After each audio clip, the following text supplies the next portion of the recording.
RS के portal पर कक्षा 5 और 8 के छात्रों के आंतरिक मूल्यांकन के प्राप्तांकों की प्रविष्टि के ऑप्शन दे दिए गए हैं। आइए देखते हैं कि जो आंतरिक मूल्यांकन के प्राप्तांक है इनकी प्रविष्टि कैसे करना है, किसके लॉगिन आईडी से होगी और इसमें अधिकतम अंक क्या रहेंगे। तो इंटरनल मार्क्स एंट्री का जो ऑप्शन है वो समस्त शिक्षकों के लॉगिन पर दिया गया है आरएस के पोर्टल पर। अब यदि आदेश की हम बात करें तो आदेश में बताया गया था कि जो आंतरिक मूल्यांकन है इनके प्राप्तांकों की प्रविष्टि जनशिक्षा केंद्र प्रभारी के द्वारा की जाएगी और इसके लिए जो समय सीमा है 1 अप्रैल 2023 तक वो कर सकते हैं। जैसे आप देख सकते हैं कि जनशिक्षा केंद्र प्रभारी द्वारा अपने जनशिक्षा केंद्र की समस्त शालाओं के परीक्षार्थियों के प्रोजेक्ट कार्य आंतरिक मूल्यांकन के प्राप्तांक पोर्टल पर दर्ज किए जाएंगे। तो इस संबंध में आदेश जारी किया गया था, लेकिन हम बात करें तो इसके ऑप्शन शिक्षक के लॉगिन आईडी पर दिए गए हैं। जैसे आपको याद होगा कि पिछले सत्र में भी शिक्षक के द्वारा ही शिक्षक के लॉगिन आईडी से छात्रों के जो इंटरनल मार्क्स हैं इसकी एंट्री की गई थी, जिसके अंतर्गत दो जो एंट्री है वो होती है, जिसमें पहली प्रोजेक्ट वर्क की और दूसरी को करिकुलर एक्टिविटीज जो शैक्षिक क्षेत्रों का मूल्यांकन है इसकी प्रविष्टि भी शिक्षक के लॉगिन आईडी से होगी। लास्ट ईयर भी हमने किया था, सेम वैसे ही इस सत्र में भी आपको छात्रों के जो आंतरिक मूल्यांकन के प्राप्तांक है इनकी प्रविष्टि करना है। आइए देखते हैं कि इसकी प्रविष्टि कैसे करें। तो इसके लिए सबसे पहले तो आपको किसी भी ब्राउजर को ओपन करके इसमें RSKMP पोर्टल सर्च कर लेना है। सर्च करने के लिए एड्रेस बार में टाइप करें rskmp.in, इतना टाइप करके सर्च कर लें। जैसे हम सर्च करेंगे हम लॉगिन पेज पर आ जाएंगे, जहां लॉगिन करने के लिए यदि आप शासकीय संस्था से हैं तो पहले ऑप्शन पर टिक करें, यदि अशासकीय संस्था से हैं तो सेकंड जो ऑप्शन है इस पर टिक करें और यदि मदरसा बोर्ड से है तो थर्ड जो ऑप्शन है इस पर टिक करें और अपना जो यूजर आईडी पासवर्ड है इसमें फिल करके आपको कैप्चा कोड फिल करना है, लॉगिन पर क्लिक कर दें तो आप इसमें लॉगिन हो जाएंगे। जैसे हम गवर्नमेंट स्कूल से हैं तो हम गवर्नमेंट का जो ऑप्शन है इसे सेलेक्ट करेंगे, यूजर आईडी पासवर्ड हमने फिल किया और जो कैप्चा कोड दिया गया है इसे आपको सेम फिल कर देना है और लॉगिन पर क्लिक कर दें।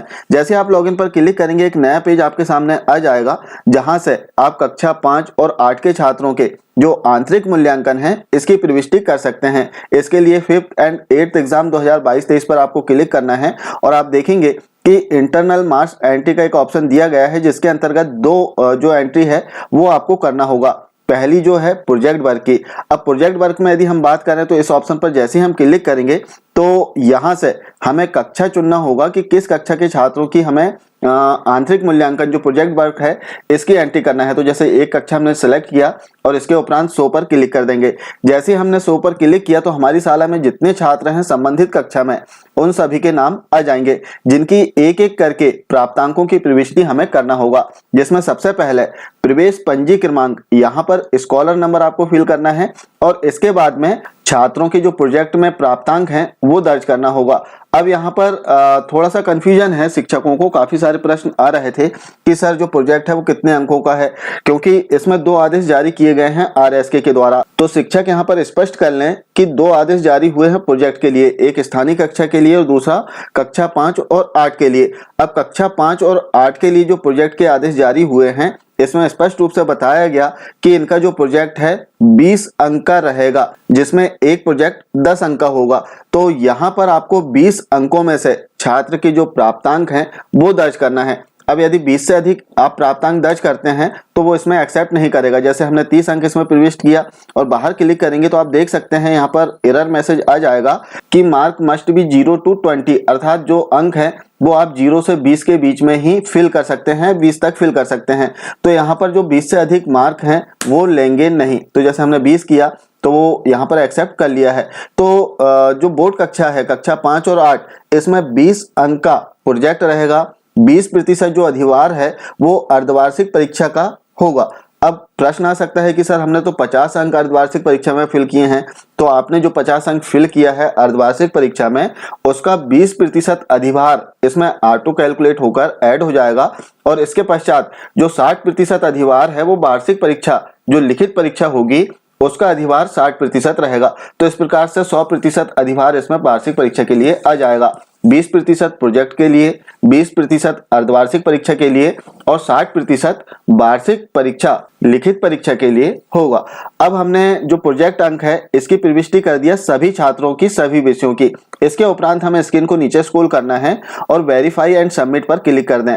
जैसे आप क्लिक करेंगे तो छात्र की जो जानकारी हमने इसमें ऐड किए हैं प्राप्तांकों की और स्कॉलर नंबर की, वो इसमें सेव हो जाएगी। अब इसके बाद में हमें को करिकुलर एक्टिविटीज के भी जो ग्रेड है इसे भी दर्ज करना होगा। इसके लिए फिर से 5th एंड 8th एग्जाम इस पर क्लिक करें, इंटरनल मार्क्स एंट्री, और इसका जो सेकंड ऑप्शन है को करिकुलर एक्टिविटीज, इस ऑप्शन पर क्लिक कर दें। जैसे आप क्लिक करेंगे तो फिर से आपको कक्षा का चुनाव करना होगा कि किस कक्षा के छात्रों की जो शैक्षिक क्षेत्रों का मूल्यांकन है, प्राप्तांक है, इसकी प्रविष्टि आप करना चाह रहे हैं। तो हमने कक्षा चुना और 100 पर क्लिक कर देंगे। जैसे हम 100 पर क्लिक करेंगे तो हमारी शाला में जितने छात्र हैं उन सभी छात्रों के नाम आ जाएंगे। अब प्रत्येक छात्र की 11 पॉइंट्स में हमें ग्रेडिंग करना होगा शैक्षिक क्षेत्रों के मूल्यांकन में। जैसे आप देखेंगे कि साहित्यिक, सांस्कृतिक, वैज्ञानिक, इस प्रकार से 11 पॉइंट्स दिए गए हैं और इसकी जो ग्रेडिंग है हमने पहले से करके रखा हुआ है। जैसे आपको याद होगा कि कुछ इस प्रकार से जो प्रपत्र है शैक्षिक क्षेत्रों का मूल्यांकन, जो कि हम प्रति माह इसमें फिल करते हैं प्रत्येक छात्र की जानकारी और लास्ट में इसकी ग्रेडिंग हम निकाल लेते हैं। तो यहाँ पर लास्ट में जो ग्रेडिंग हमने निकाला है वही ग्रेडिंग हमें ऑनलाइन में दर्ज करना है। जैसे आप देखेंगे कि यहाँ पर जैसे हम क्लिक करते हैं तो ग्रेड दिए गए हैं, तो छात्र का जो भी ग्रेड हो आपको यहाँ से सेलेक्ट कर लेना है। जैसे आप देखेंगे कि यहाँ पर जैसे हम क्लिक करते हैं तो ग्रेड आ रही है और सभी छात्रों की ग्रेडिंग फिल कर देने के उपरांत लास्ट में आपको इसे सेव करना होगा।